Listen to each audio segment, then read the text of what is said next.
sawaay yow fu ñu la fekk yaa ngi ci kanamu ordinateur bi wala sa kanamu tablette ba sa téléphone portable lu xew mais damay lire ay information waaw xoolal boo bëggee am ay information yu leer nañ et en temps réel duggal ci www.senegal7.com ay information yu wóor yooyu yeneen place yi nga xam ne dañu leen aar ñu dugal leen fa comme ça mala yi tàmbali di nekkaat comme ni ñu nekkee woon yàgg na léegi mat na juróom benn fukki at ndax man fële ci Dakar Bango ma dëkk mag ñi dañu doon wax ni foofu vers les années 50 mais dañu doon dégg yuuxu ay gaynde loolu gaynde yi léegi Sénégal oriental rek nga leen di gis parce que ñoxo la ko ba donc delloo si mala yi dafa am solo trop moo tax war nañu aar mala yi yu baax a baax moo tax ma xalaat ni kéwél yooyu nañ leen delloo waa dégg naa sax meeru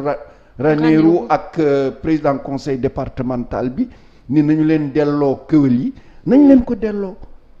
ensuite fexe nag def politique boo xam ni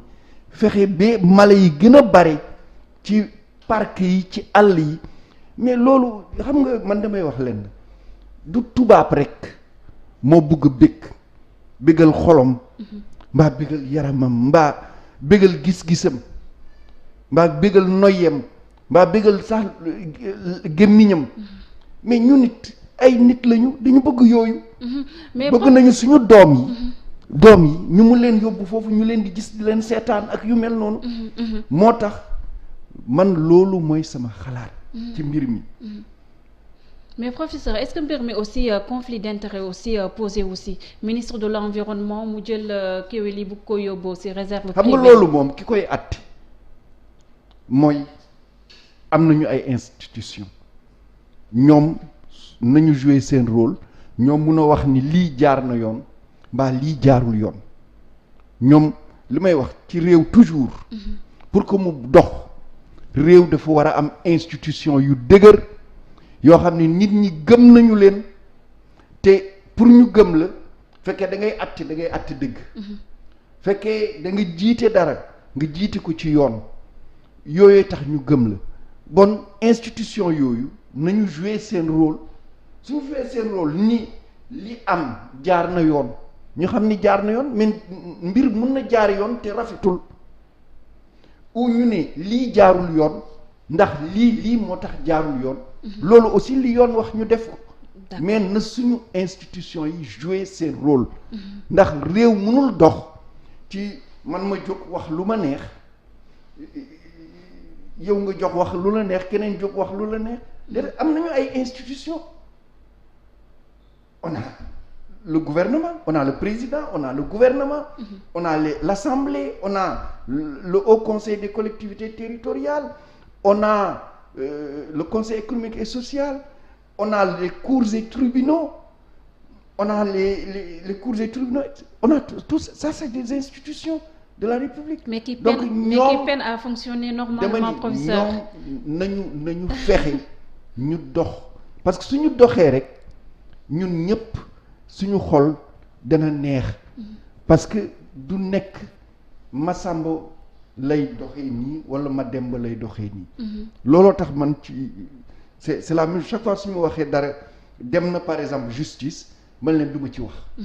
parce que ñun ñëpp ñoo war a dooleel justice pour que mu dëgëri ci réew mi ndax su justice dëgëree rek réew mi dana neex a yore ndax ku nekk lu justice wax dana ko respecter loolu aussi lay wax ci lii débat politique bi ñu nemmee ko fan yi vous parlez d'injures ordurières ñu seetlu ko ci ñenn kàngam oui gis naa ko man dama rus parce que loo xam ni mënoo ko déglu sa kanamu njaboot loo xam ni man maa ngi tàmbali mag si mais musuma dégg saaga yu mel noonu bu ma juddoog léegi donc ça veut dire nañu delloo ci xel yi nañu delloo ci xol yi nañu delloo ci jëflante yi nañu tamit am tuuti jox tuuti sac citoyennes yi ak citoyens yi te loolu day tax suñu réew ñu mun a jëf muy werante politique fekk ci njëkk ak teraanga la fekk ci yar la ak teggin ndax nit mun ngeen bañ a bokk jëmukaay te ngeen nekk ay xarit mun ngeen bañ a bokk jëmukaay ngeen bokk ndey ak baay mun ngeen bañ bokk jëmukaay te ngeen bokk diine bokk tarixa loolu yépp dañu war a delloosi loolu nag pour mu ñëw am na lu war bi jëkk kër gi ma nekk lay wax xam nga yéen ci ngeen bokk presse bi war ngeen yéen jàppale réew mi lu tegginuwul ngeen bañ ko démultiplier ñi nga xam ni ñooy aar ñoo yor yoon su lu mel noonu amee ñoom it nañu ci doxal li leen war loolu su amee aussi dana wàññeeku leneen li moo di parti politique yi mais dañu war a former seen militants yi surtout man de bu ma defee politique dañu ma former mais parti yi nañu former militants yi parce que suñu former militants yi danañu xam ni lay ak saaga bokkul ndax li ëpp su nit di saaga rek c'est que am na lu ko dese mënul lay donc nañu former militants yi loolu am na solo beneen bi moo di suñu kilifa yi ndax am nañu kilifa àdduna mooy président de la république am nañu kilifa diine mooy tey suñu xalif yi defe naa ni ñoom ñëpp war nañu bokk jël même kàddu wax ak Sénégalais yi benn na fi saaga yi jóge na fi wax yu ñaaw yu jóge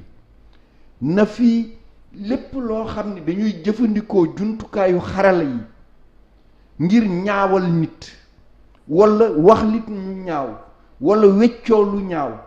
ñu dindi ko fi. D'accord mais professeur est-ce que tey jotul le président de la République en personne mu assainir entourage am parce que saaga yi nekkul tey la commencé. saaga yi dafa yaatu saaga yi fu nekk la jóge gis ngeen ñii nga xam ni ànduñu président bi gis ngeen fi ay saaga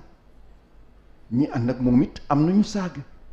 donc saaga yi dafa bari loolu tax ma ni président rek doyu ci kilifa diine yi nañu ci wax ndax ñoom nag ñoo yor yaru réew mi ndax ñun ñëpp ku nekk am na foo xam ni mooy sa jëmukaay walla am na koo xam ni di nga ko déglu muy su ma nee diine nag diine jullit laa wax musulman ak diine chrétien yi laa wax ñoom ñëpp nañu ci wax ndax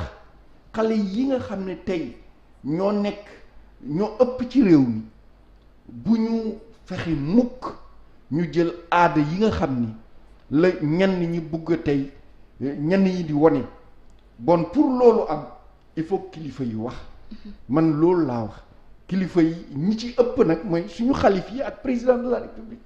mais réew mi dañ ko war a tabaxaat moo tax ma ni jar na tey mu am kaddu bu dëgër. le monde après Covid. exactement jar na am kaddu bu dëgër bu delloo si nit ñi ci seen xel bu delloo si nit ñi ci bëgg seen réew ci delloo si nit ñi bëgg tamit seen askan bu delloo si nit ñi ci fagaru ngir ñu tabaxaat suñu réew ndax ñu ngi woon ci jéem a am émergence économique Covid bi ñëw na dagg na loolu mais il faut ñu jëlaat ko pour ñu jëlaat ko nag il faut que ñépp farlu ànd ci farlu boobu nekk benn bopp mun a am ndam ci loolu. Merci professeur, ça a été un plaisir de vous recevoir sur ce plateau. Merci beaucoup. Merci beaucoup aux internautes yéen ñu doon topp di ñu suivre sànq ba tey suñu page Facebook Sénégal 7 wala si YouTube bi Sénégal 7 j'étais avec le professeur Mary Teuw Niane. On se donne rendez-vous demain inchallah beneen invité beneen numéro d'ici là prenez soin de vous merci. cheetetetet mais yow sawaay yow fu ñu la fekk yaa ngi ci kanamu ordinateur bi wala sa kanamu tablette ba sa téléphone portable lu xew mais damay lire ay information waaw waaw xoolal